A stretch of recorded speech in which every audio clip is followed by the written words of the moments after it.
সারিকান্দি ও সোনাতলা উপজেলার চরাঞ্চলের বহু এলাকায় এখনও বিদ্যুৎ সুবিধা পৌঁছায়নি।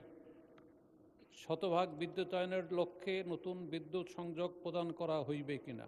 সারিয়াকান্দি ইউনিয়নের চরবাটিয়া চর এবং হাট শেরপুর ইউনিয়নের নয়াপাড়া চর সহ অন্যান্য বিচ্ছিন্ন কয়েকটি চরে বর্তমানে কিছু গ্রাহক নতুনভাবে বসতি স্থাপন করেছেন, যারা বিদ্যুতের সুবিধার বাইরে রয়েছেন। তারকা চিহ্নিত প্রশ্ন 4 জনাব কাজী রফিকুল ইসলাম, বগুড়া 1, উত্থাপন করুন।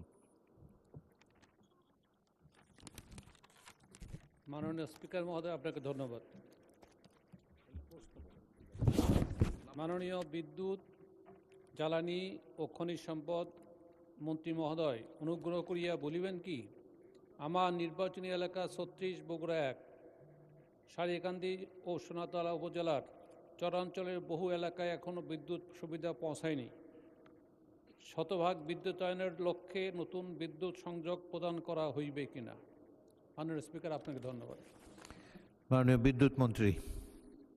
স্পিকার, পল্লী বিদ্যুৎ উন্নয়ন বোর্ডের আওতাধীন বগুড়া পল্লী উন্নয়ন বোর্ড সমিতি 1 ও জামালপুর পল্লী বিদ্যুৎ সমিতির অন্তর্ভুক্ত নির্বাচনী এলাকা 36 বগুড়া 1 সারিয়াকান্দি উপজেলার 2020 সালে চর অঞ্চলে কিছু অংশ সাবমেরিন কেবলের মাধ্যমে এবং কিছু অংশ রিভার ক্রসিং টাওয়ারের মাধ্যমে বিদ্যুতায়ন করা হয়েছিল।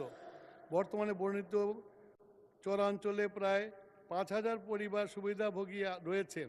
তবে নদীর মধ্যে অবস্থিত চর ভাঙ্গার কারণে সারিয়াকান্দি ইউনিয়নের চরবাটিয়া চর এবং হাট শেরপুর ইউনিয়নের নয়াপাড়া চর সহ অন্যান্য বিচ্ছিন্ন কয়েকটি চরে বর্তমানে কিছু গ্রাহক নতুনভাবে বসতি স্থাপন করেছেন, যারা বিদ্যুতের সুবিধার বাইরে রয়েছেন। নতুন গ্রাহকগণের আবেদনের পরিপ্রেক্ষিতে বিদ্যমান নীতিমালার আলোকে বিদ্যুৎ সংযোগ প্রদানের ব্যবস্থা গ্রহণ করা হবে। ধন্যবাদ মাননীয় স্পিকার। মাননীয় সদস্য কাজী রফিকুল ইসলাম একটি প্রশ্ন করতে পারেন। মাননীয় স্পিকার মহোদয়, আপনাকে ধন্যবাদ। আমার নির্বাচনী এলাকা সোনাতলা সারিকান্দি সহ বগুড়া জেলার বেশ কিছু এলাকার অনেক পরিবারের কাছে বিদ্যুৎ এখনও পৌঁছে নাই। এ ব্যাপারে মাননীয় মন্ত্রী, বিদ্যুৎ ও জ্বালানি দায়িত্বপ্রাপ্ত মন্ত্রী মহোদয়, দয়া করে দ্রুত কোনো পদক্ষেপ গ্রহণ করে ওই সকল বিদ্যুৎবিহীন পরিবারের কাছে বিদ্যুৎ পৌঁছে দেওয়ার ব্যবস্থা করবেন কিনা? মাননীয় স্পিকার, আপনাকে ধন্যবাদ। মাননীয় মন্ত্রী, দ্রুত কোনো ব্যবস্থা নেবেন কিনা?